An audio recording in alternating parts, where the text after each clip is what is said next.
Hello and welcome to Aligned Ambition. This is your quarterly check-in workshop, and my name's Tess, and I'm going to be taking you through it today.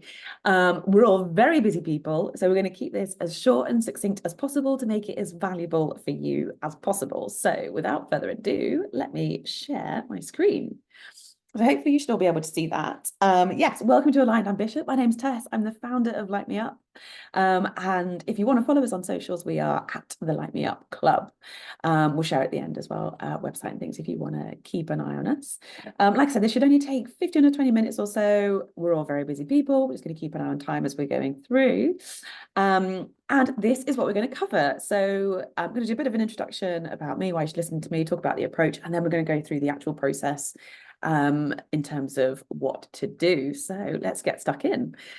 So first of all, I thought it was important to talk a little bit about me, to be honest, because there's loads of things going on, loads of things that we could do, loads of things that you could listen to and read about. So why should you want to listen to me in terms of talking about how to do a check-in?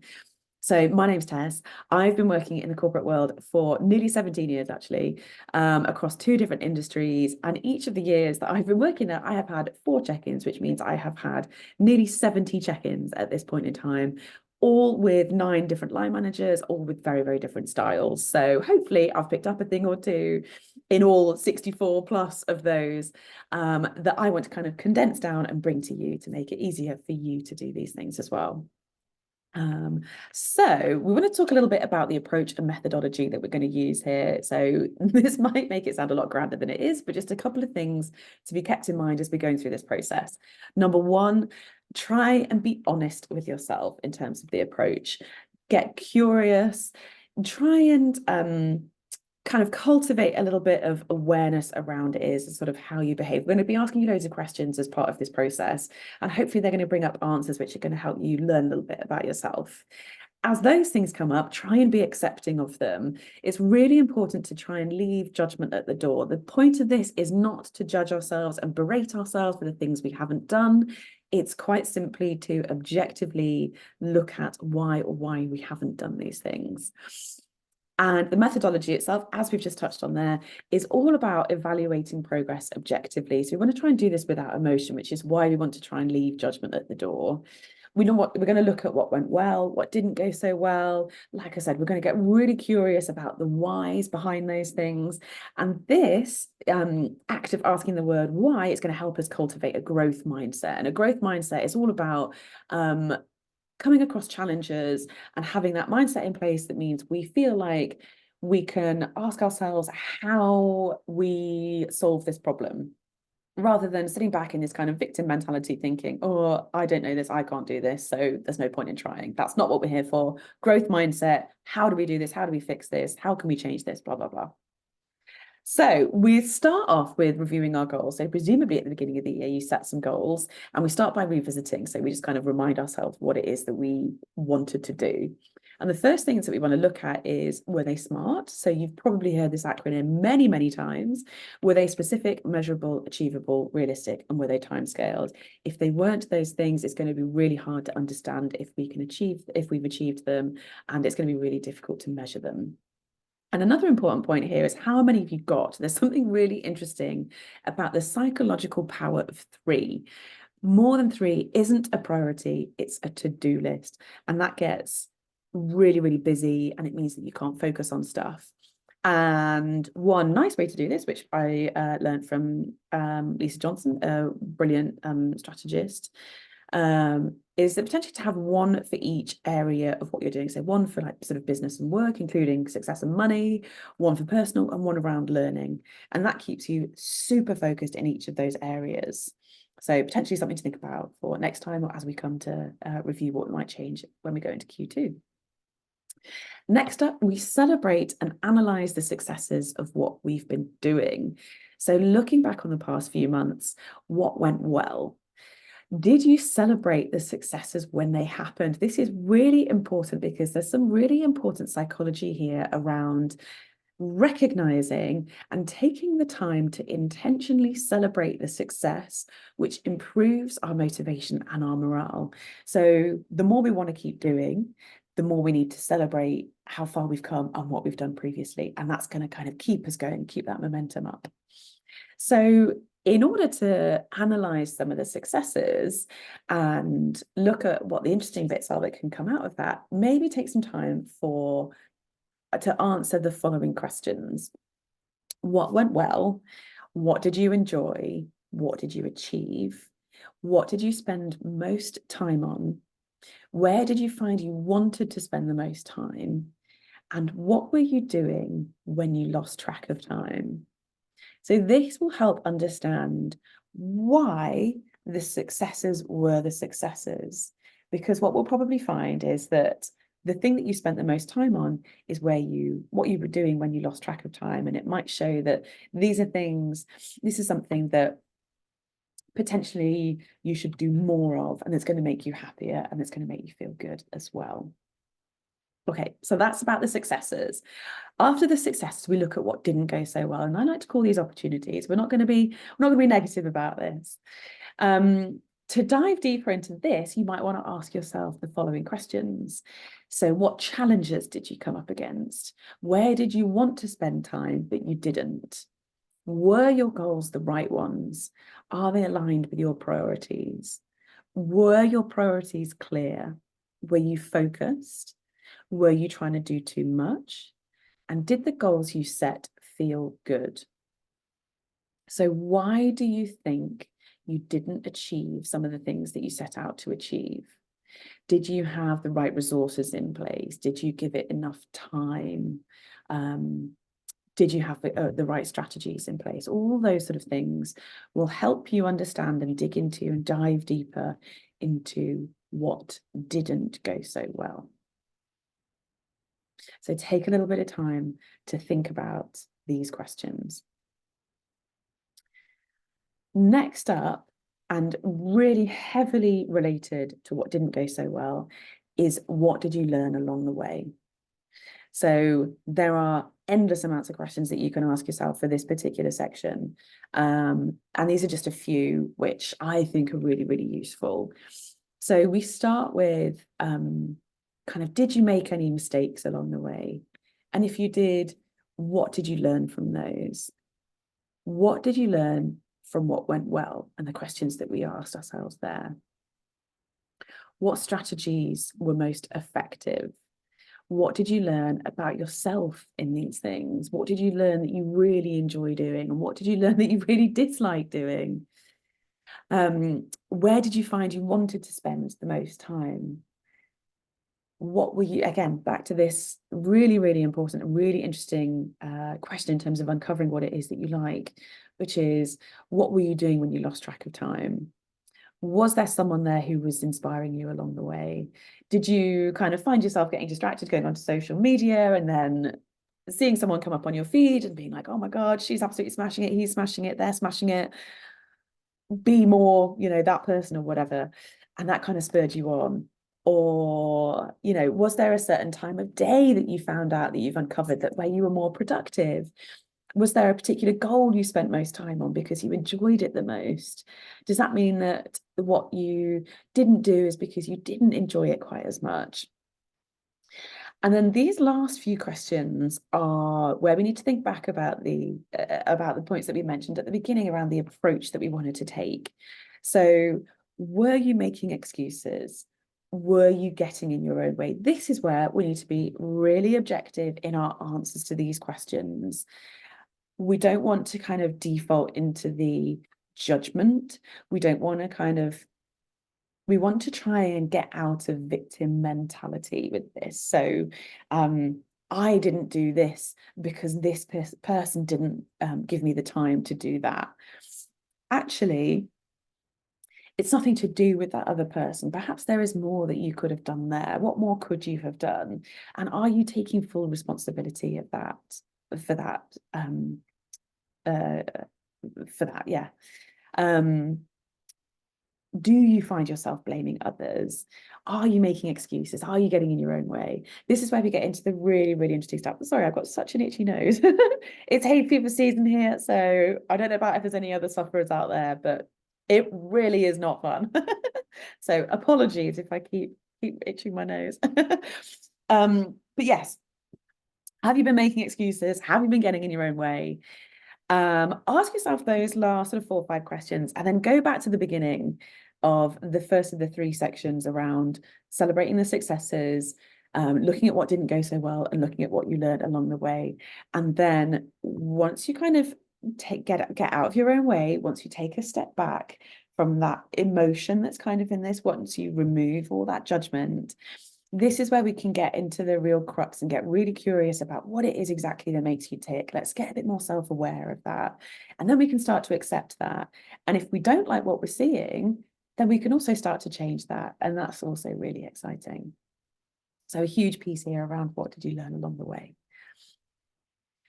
Next up, we look at adjusting and realigning our goals. And this is where we work out based on what went well, and importantly, what you were able to achieve last time.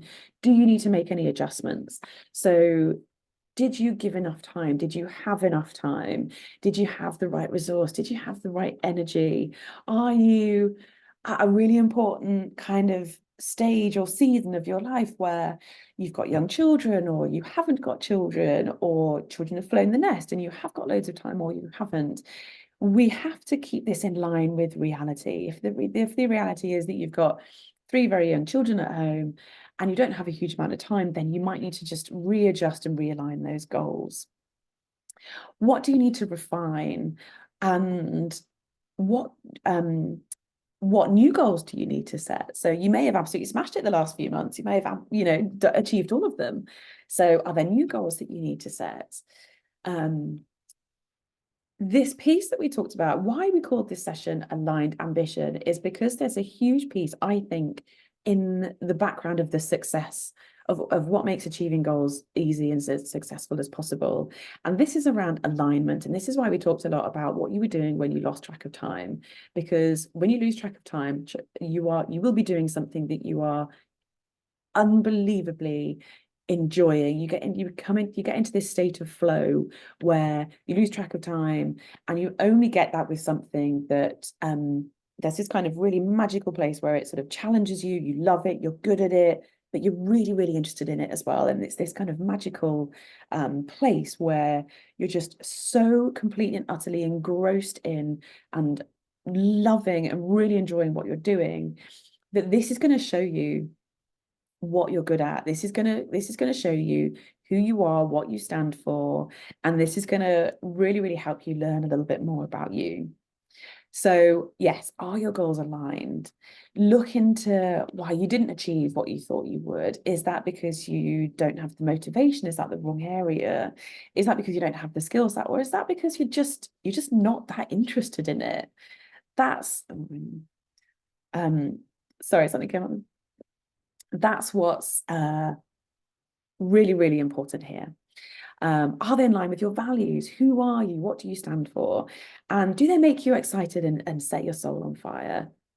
All these things are kind of what we might want to think about when we're setting our goals for the next quarter. If they don't make you excited, then you're not going to do them. So keep that in the back of your mind is a really, really important thing to think about there. Next up, once you have reframed the goals, we want to create some systems, and this is where the magic happens. So what we want to do is make them as easy as possible, make it as easy as possible for you to achieve them, because that is what feels good. So there's a couple of things that we want to look at here. Number one, does your environment work for or against you? And number two, have you created the right system? And chances are these two will be very, very sort of interlinked.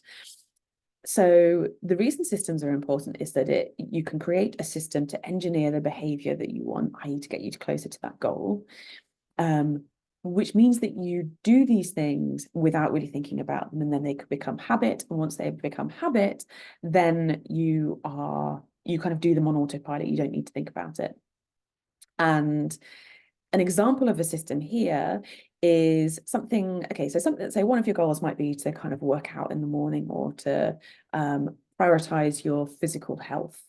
And one of the things you might want to achieve is around working out in the morning. So a system which would help you do that is to put out your workout gear the night before. that's what we're saying, all around making it feel easy. We want to make them as easy as possible to achieve. Put the stuff out the night before, put your alarm clock across the other side of the room, stuff like that. That means that you kind of get up at the morning, you're out of bed, therefore you've had to get up to turn the alarm off. So you're going to get up and you're going to go and do stuff, and you're going to hopefully then go for a walk out, a walk or a workout in the morning. Bro, coming towards the end now. So this is where we want to start.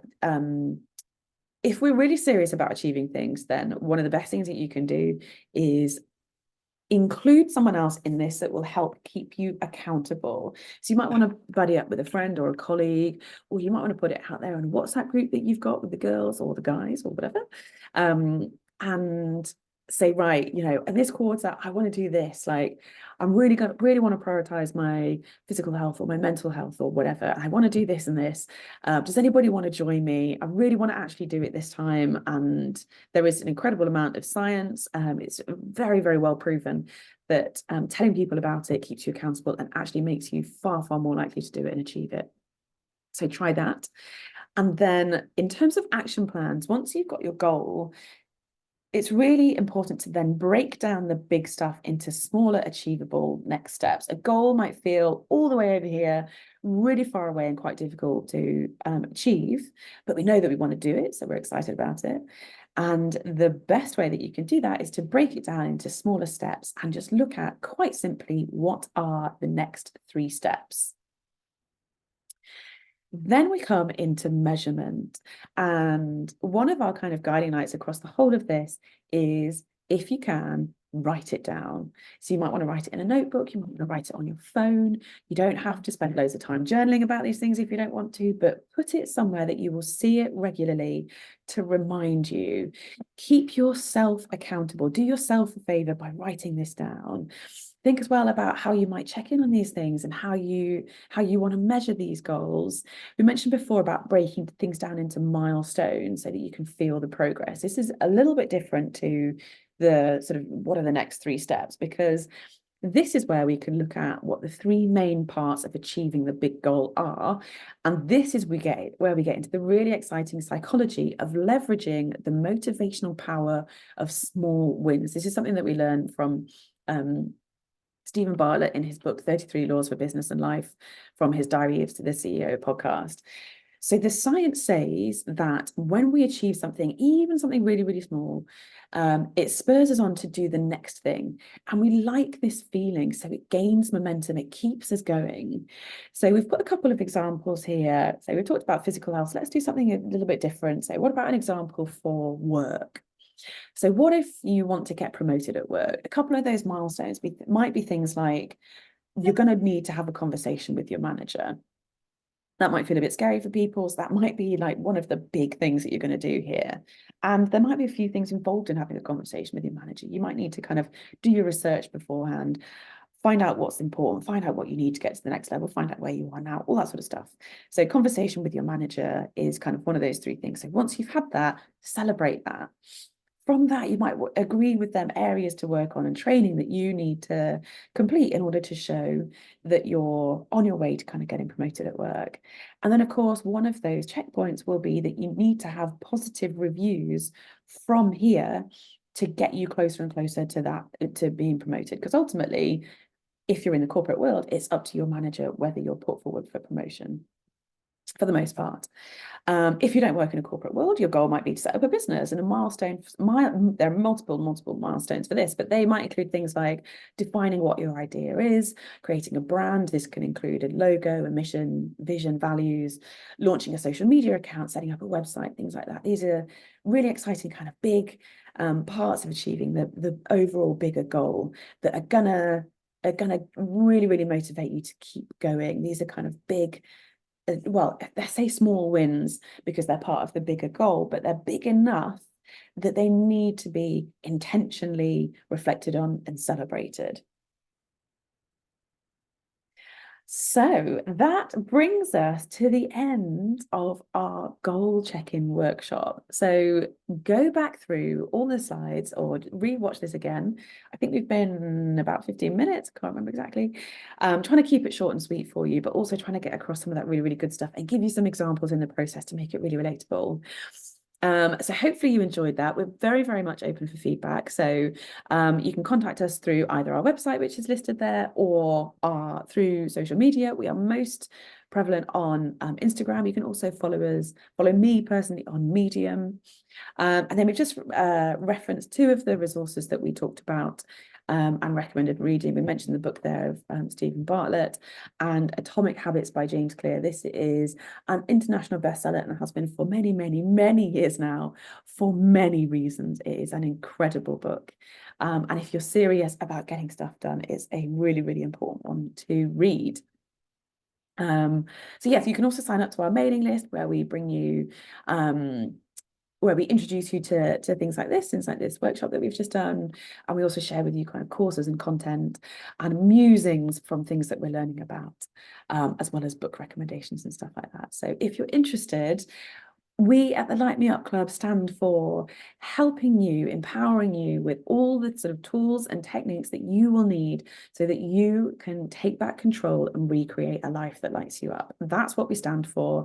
And that is one of the things that we've tried to do here in this quarterly goals workshop course. So hopefully you enjoyed it. Yes, any feedback that you've got, do let us know. And apart from that, go forth. Good luck with setting some new goals. And I hope that they are very successful and that you have the best 2024 is your best year yet.